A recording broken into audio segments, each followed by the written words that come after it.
दो प्रकार के बच्चे होते हैं, एक होते हैं बहुत एक्स्ट्राऑर्डिनरी। कैसे होते हैं? बहुत एक्स्ट्राऑर्डिनरी। वो उनकी अपनी खुद की स्ट्रेटजी होती है स्टडी की। क्या होती है? खुद की स्ट्रेटजी। और वही ऐसे बच्चे होते हैं जो प्रथम प्रयास में या द्वितीय प्रयास में क्या कर लेते हैं? काम को क्रैक कर लेते हैं। फिर आते हैं हम जैसे सामान्य बच्चे। क्या आते हैं? हम जैसे सामान्य बच्चे, जिनमें हमेशा किस चीज का अभाव होता है? सही गाइडेंस और मार्गदर्शन का। वह स्वतः क्या कर सकते हैं? किसी भी प्रकार की स्ट्रेटजी नहीं बनाते हैं, किसी न किसी विशेष व्यक्ति को क्या करते रहते हैं? देखते रहते हैं कि भैया तुम्हारे पास अनुभव है, बताओ कैसे कोई चीजें की जाए। ऐसा आता है ना? अब ऐसे बच्चों में जनरली क्या होती है सबसे बड़ी समस्या, कि इनमें कंसिस्टेंसी और रेगुलरिटी नहीं होती है। सबसे बड़ी दिक्कत इनकी क्या होती है? कि रेगुलर नहीं होते बेचारे, है ना? बेचारे सब तुम्ही को मान के मैं कह रहा हूँ, है ना? मैं खुद को भी केंद्रित किया हूँ। अब इनके साथ सबसे बड़ी समस्या क्या हो जाती है कि ये बेचारे कंसिस्टेंट और रेगुलर नहीं होते हैं, और इनके अंदर हमेशा एक बात का भय रहता है, डर रहता है कि एग्जाम दूं कि न दूं, न निकलेगा तो कोई क्या कहेगा। ऐसा आता है मन में ना, इसका फॉर्म भरे कि न भरे, न निकलेगा तो क्या होगा? एक और असफलता का जवाब सबको देना पड़ेगा। ऐसा डर हमेशा लगा रहता है। तो ये बस यही चीज होती है जो आपको क्या करती है? आपके असफलता वाले जो टाइम पीरियड है ना, उसको क्या कर देती है? बढ़ा देती है। इस टाइम पे आपको क्या करना चाहिए? बस इतना करना चाहिए कि आपको जिस चीज की भी तैयारी कर रहे हो, संबंधित अगर आपका उसका सिलेबस है, कोई वैकेंसी आती है, तो तैयारी चाहे सूक्ष्म ही हो, आप फॉर्म डालो। क्योंकि एग्जाम का देना ये भी आपकी तैयारी का ही भाग है।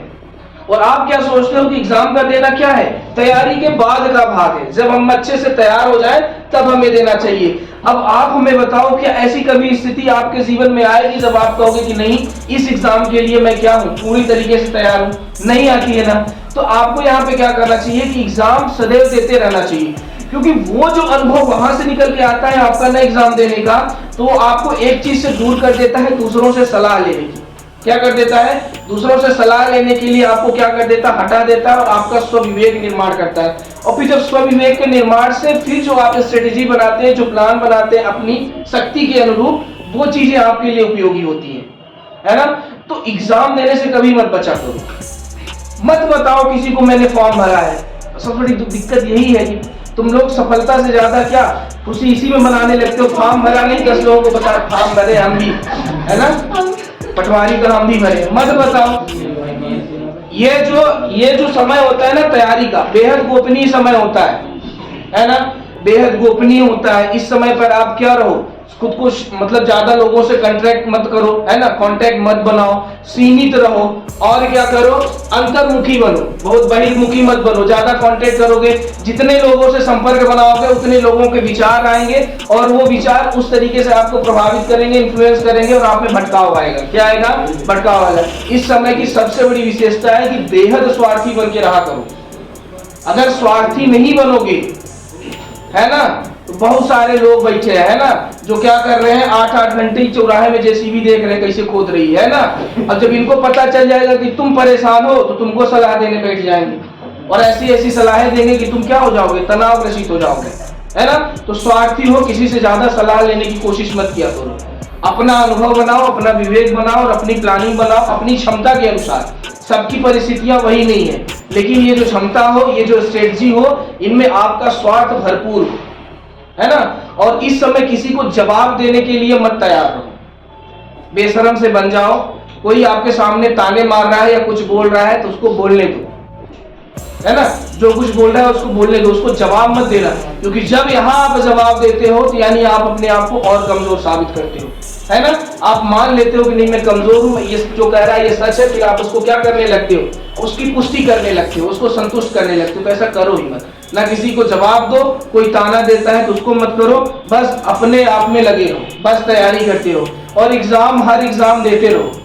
एग्जाम देते देते देखो, अब ऐसे बच्चों का होता है कि ये 3 चरण में फिर इनका सिलेक्शन होता है। पहले शुरुआत में जब ये एग्जाम देंगे तो ये क्या होंगे? कट ऑफ से बहुत दूर रहेंगे। क्या रहेंगे? कट ऑफ से बहुत दूर रहेंगे। फिर एक चरण ऐसा आएगा जो दूसरा चरण आता है, फिर जब दूसरे चरण में पहुंचेंगे देखेंगे बस कट ऑफ से क्या है, 1 या 2 नंबर का क्या हो रहे हैं? पीछे हो रहे हैं। उनको बहुत खलता है ना, बस अब पहुंच गए हैं। अब बस यहीं पर जो 1-2 नंबर से पीछे रह जाते हैं, यहीं पे उनका उत्साह जो होता है वो क्या हो जाता है? खत्म हो जाता है, और वो क्या कर देते हैं? बाहर अपने आप को कर लेते हैं, है ना? प्रतिस्पर्धा से, प्रतियोगी परीक्षाओं से, जबकि बाहर नहीं करना चाहिए। अब यही आपको रेगुलर रहना है, कंसिस्टेंट रहना है। अब जो तीसरा चरण आता है, तीसरे चरण में कोई जाने को तैयार ही नहीं होता है। अब जो तीसरा चरण आएगा ना बेटा, वो होगा आपके एग्जाम के सिलेक्शन का। फिर आप जो कोई भी एग्जाम दोगे, हर एग्जाम निकलेगा और लगातार निकलेगा, लेकिन वो तीसरे वाले चरण के लिए आप तैयार ही नहीं रहते हो। पहले और दूसरे में ही आप हार मान लेते हो और खुद को क्या कर लेते हो, बाहर कर लेते हो। बाहर कर रहे हो यानी कि आप रेगुलर और कंसिस्टेंट नहीं हो। मैंने कहा ना कि रेगुलर और कंसिस्टेंट रहना है, एग्जाम देते रहना है, जब तक उम्र है देते रहो, पढ़ते रहो, है ना। और अगर बहुत ऐसा लग रहा है कि नहीं आर्थिक दबाव पड़ रहा है, ताने बढ़ रहा है, तो कुछ न कुछ अपने लिए ऐसे काम करते रहो, बच्चों को ट्यूशन देते रहो, कुछ ऐसे काम करते रहो जिसमें आप अपनी आवश्यकताओं को जरूर पूरा कर लो, है ना। जरूरी नहीं है कि अगर कोई व्यक्ति कुछ गतिविधि कर रहा है 1-2 घंटे 4 घंटे का, अगर कोई काम कर रहा है जो उसकी आर्थिक आवश्यकताओं को क्या करेगा, पूरा करेगा, तो ऐसा काम करने वाला व्यक्ति क्या होगा, सफल नहीं होगा, बल्कि उसके सक्सेस के चांसेस ज्यादा होते हैं सिर्फ पढ़ते रहने वालों से। क्यों? क्योंकि उसके ऊपर वो तनाव नहीं रहता है। क्योंकि जब आप 500-1000 रुपए अपनी फैमिली से मांगते हो तो आपको क्या मिल होता है, ये क्या होता है, एक प्रेशर सा फील होता है। और जब आप किसी को ट्यूशन पढ़ा रहे हो, किसी को भी पढ़ा रहे हो, जैसे तो आप में तो ये होना चाहिए कि जो यहाँ से पढ़ते हो या जो अपने से जो कुछ भी सीखते हो, मौका मिले दूसरों को जरूर उसको शेयर करो। और जब दूसरों से शेयर करते हो इस नॉलेज को ना, तो ये नॉलेज की वैलिडिटी आपके साथ हमेशा के लिए हो जाती है, वैलिड हो जाता है। लेकिन आप ऐसा करते ही नहीं हो। तो अगर कहीं कभी कोई मिले, 1-2 बच्चे, एक भी बच्चा मिले ट्यूशन पढ़ाने को, कुछ भी मिले, पढ़ाओ उसको, आराम से पढ़ाओ। क्योंकि जब पढ़ाने की जो आपके अंदर स्किल होती है ना, वो आपको अंदर से इतना मेच्योर बनाने लगती है, इतना मेच्योर बनाने लगती है। जब आप मेच्योर हो जाते हो तो जब आप एग्जाम में जाते हो तो उसका आपको अलग फायदा मिलता है। कैसे मिलता है? प्रश्न हमेशा 2 तरीके से पूछे जाते हैं, एक कॉन्सेप्ट बेस्ड होता है और एक कैसा होता है, फैक्ट बेस्ड होता है। तो फैक्ट बेस्ड तो हो गया जो आपने पढ़ा रटा उससे बनेगा, लेकिन कॉन्सेप्ट कब आता है, जब आप में मेच्योरिटी आती है, परिपक्वता आती है। और परिपक्वता कब आती है, जब आप खुद रिस्पॉन्सिबल होते हो। और शिक्षक जैसी रिस्पॉन्सिबिलिटी मैं नहीं समझता कोई है ना। तो किसी को अगर ऐसी चीजें पढ़ा रहे हो तो ये चीजें करते रहो, तो तनाव भी मुक्त रहोगे और लंबे समय तक बने रहोगे। तो ये चीजें थोड़ी थोड़ी ये गतिविधियां करते रहा करो, तो अपने आप को एक प्रॉपर जो होता है ना एस्पिरेंट, वो बनाने की कोशिश करो। क्लियर है? चलो, ज्ञान हो गया।